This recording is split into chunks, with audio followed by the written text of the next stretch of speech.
Seorang wanita cantik asal Pulau Bali bekerja sebagai SPG mobil yang tidak puas akan suaminya.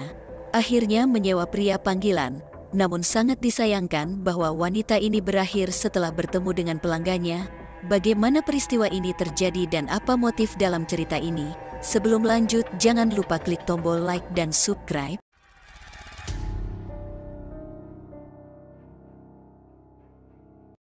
Saya ingin memperkenalkan seorang wanita yang lahir pada tahun 1986 dari Serangan, Denpasar, Bali. Nama wanita tersebut adalah Niputu Yuniawati, dan dia dikenal sebagai pribadi yang ceria menurut teman-temannya. Banyak yang senang dengan kehadirannya karena dia bisa membuat suasana menjadi hidup, meskipun terkadang bersikap kasar dan tomboy.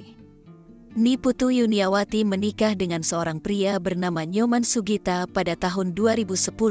Mereka dikaruniai putra pertama pada tahun yang sama, yang diberi nama Pande Aditya. 3 tahun kemudian, putri mereka lahir dan diberi nama Vande Putri. Meskipun tidak pernah menempuh pendidikan tinggi, Niputu Yuniawati sangat gigih dalam mencari penghasilan. Ketika anak-anaknya sudah besar, dia menjadi salah satu SPG Mitsubishi yang berlokasi di Jalan Imam Bonjol, Denpasar Barat. Hubungan antara Niputu dan suaminya, Nyoman Sugita, ternyata tidak semulus yang terlihat oleh orang lain. Seringkali terjadi pertengkaran yang berkaitan dengan sikap dan etika Niputu, yang suka blak-blakan tanpa memedulikan perasaan orang lain. Terlebih lagi, Niputu memiliki penghasilan yang lebih besar, menjadi pemicu ketidakharmonisan dalam hubungan suami istri mereka. Meskipun begitu, mereka tidak bercerai demi kebahagiaan kedua anak mereka. Pasangan tersebut sudah pisah kamar bertahun-tahun dan hubungan mereka terasa hambar. Namun mereka tetap bersama demi anak-anak mereka. Dari sinilah, Niputu membuat akun di jejaring sosial MyChat untuk berkenalan dengan orang baru.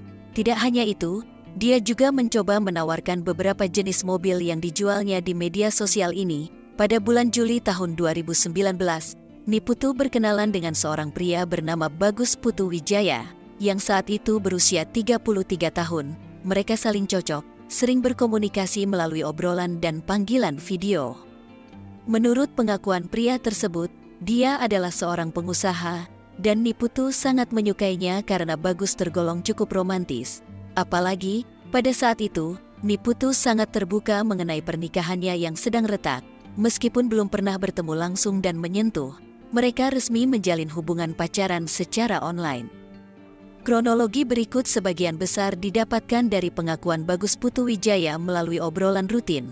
Bagus kemudian mengajak Niputu untuk bertemu, menyatakan niatnya untuk membeli salah satu mobil yang biasa ditawarkan Niputu secara online. Niputu tertarik dengan Mitsubishi Expander, dan Bagus berjanji akan memberikan uang muka dengan menggunakan cek setelah keduanya setuju. Setelah saling setuju, mereka membuat janji untuk bertemu pada hari Senin, tanggal 5 Agustus tahun 2009, di daerah Denpasar Kota. Pada hari yang ditentukan, mereka akhirnya berjumpa, dan tampaknya keduanya puas dengan pertemuan langsung tersebut. Setelah itu, mereka makan bersama di sebuah restoran kecil, dan yang membayar semuanya adalah Niputu. Namun, dari perbincangan mereka, baru terungkap bahwa Bagus bukan seorang pengusaha seperti yang ia klaim. Niputu tampaknya memiliki keahlian dalam menilai orang, sehingga membuat Bagus mengakui bahwa sebenarnya dia bekerja sebagai pria panggilan. Bagus mengaku bahwa dia biasa melayani para wanita kesepian dengan tarif sebesar Rp500.000 untuk sekali kencan. Meskipun demikian, hal ini tidak membuat Niputu keberatan berkenalan dengan Bagus. Percakapan mereka kemudian beralih ke topik pembelian mobil yang telah dibicarakan sebelumnya. Bagus menyerahkan cek senilai Rp10 juta sebagai uang muka. Awalnya, Niputu merasa ragu dan tidak percaya.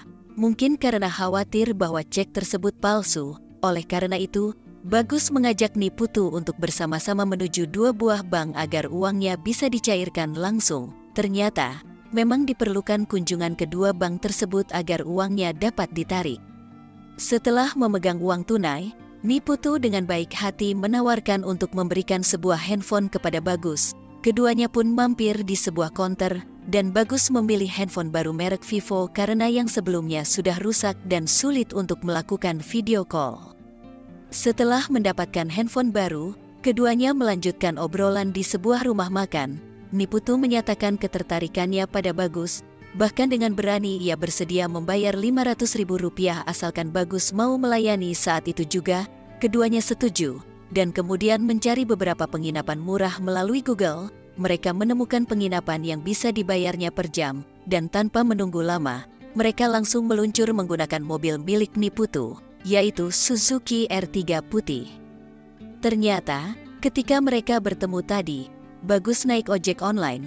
Mereka tiba di penginapan Teduh Yuyu yang terletak di Jalan Kebo Iwa Utara, Denpasar, pada pukul 6 waktu Indonesia Tengah.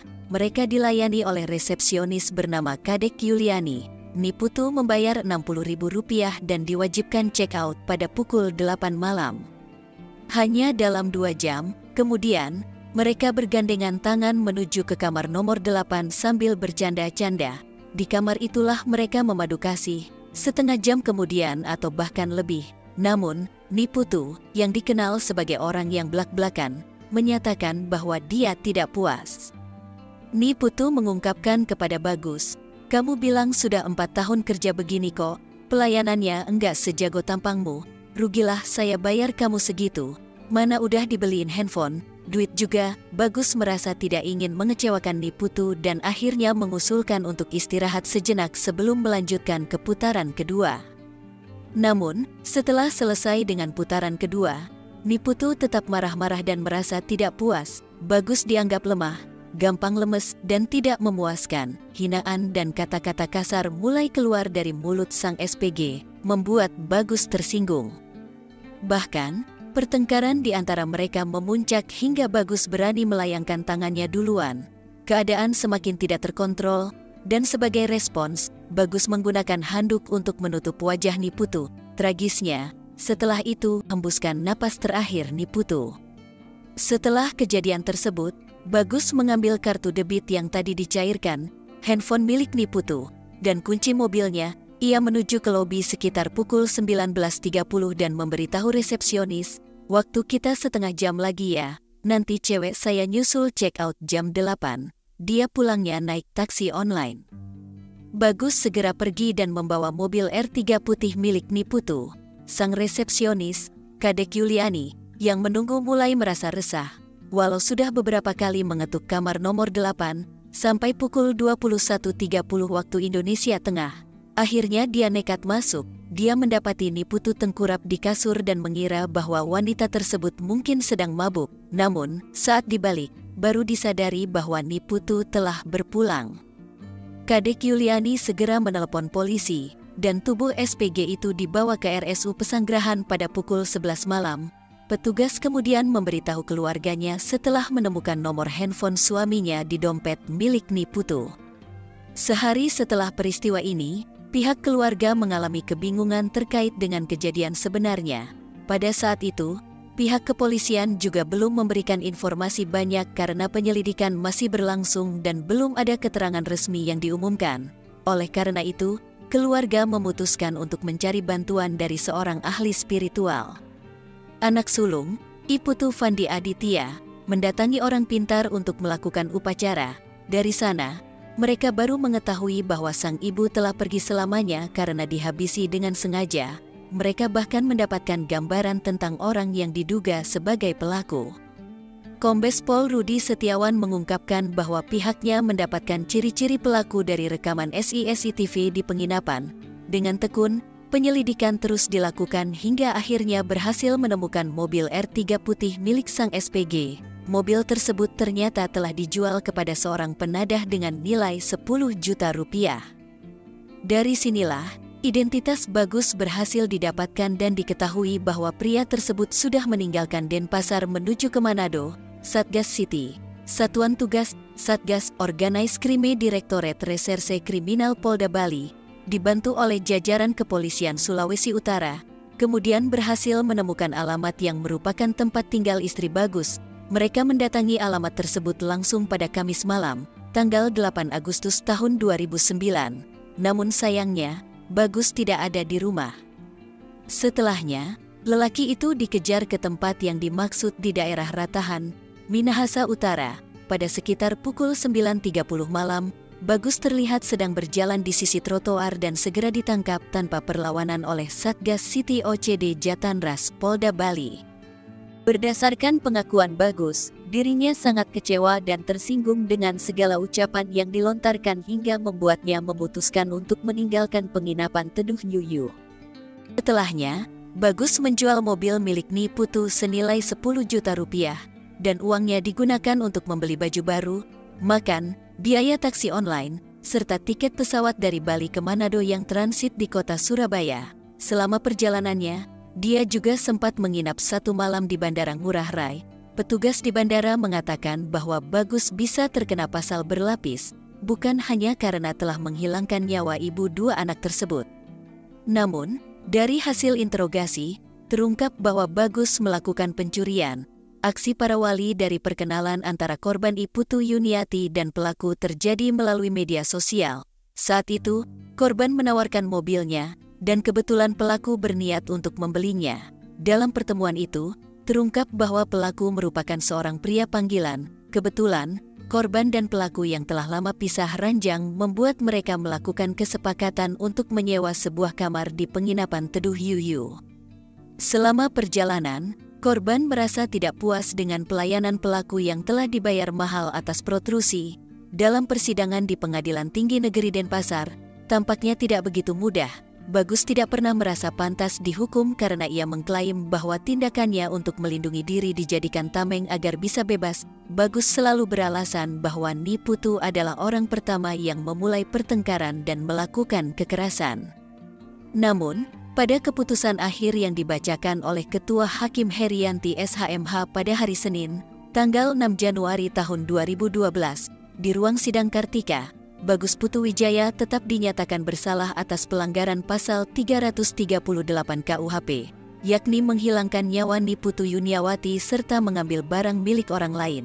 Akibatnya, dia dihukum 11 tahun kurungan, meskipun sempat menolak hukuman tersebut.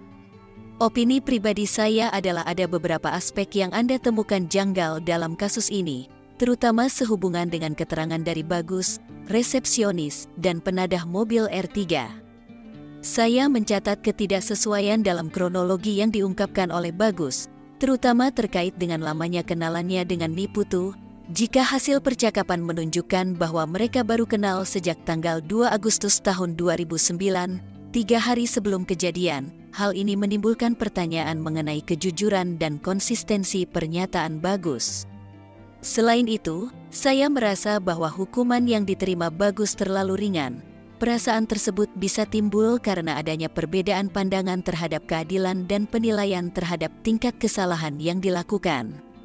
Penting untuk diingat bahwa opini dan persepsi terhadap suatu kasus dapat berbeda-beda, dan diskusi terbuka dapat membantu memahami berbagai perspektif. Meskipun begitu, sistem hukum dan proses peradilan memiliki standar dan prosedur tertentu yang harus diikuti.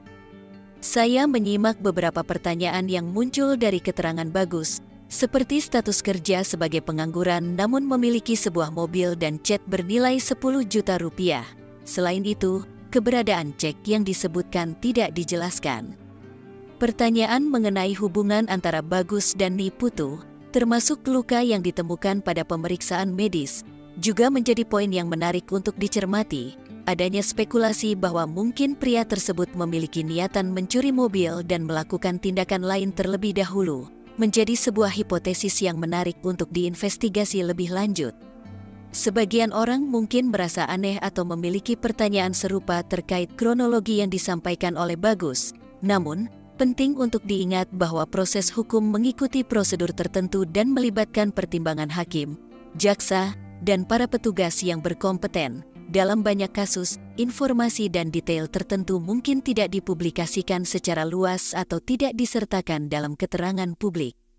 Pembahasan ini dapat menjadi sarana berbagi informasi dan pandangan yang berbeda-beda. Terima kasih atas kontribusi Anda dan apresiasi Anda terhadap semua tokoh yang terlibat. Juga, penghargaan untuk kesadaran diri dan pengetahuan bahwa ini hanyalah opini pribadi, serta ketersediaan untuk menerima informasi lebih lanjut. Jika ada yang memiliki wawasan tambahan atau pemahaman yang lebih mendalam, mereka mungkin dapat berbagi dalam kolom komentar. Serta jangan lupa like dan subscribe.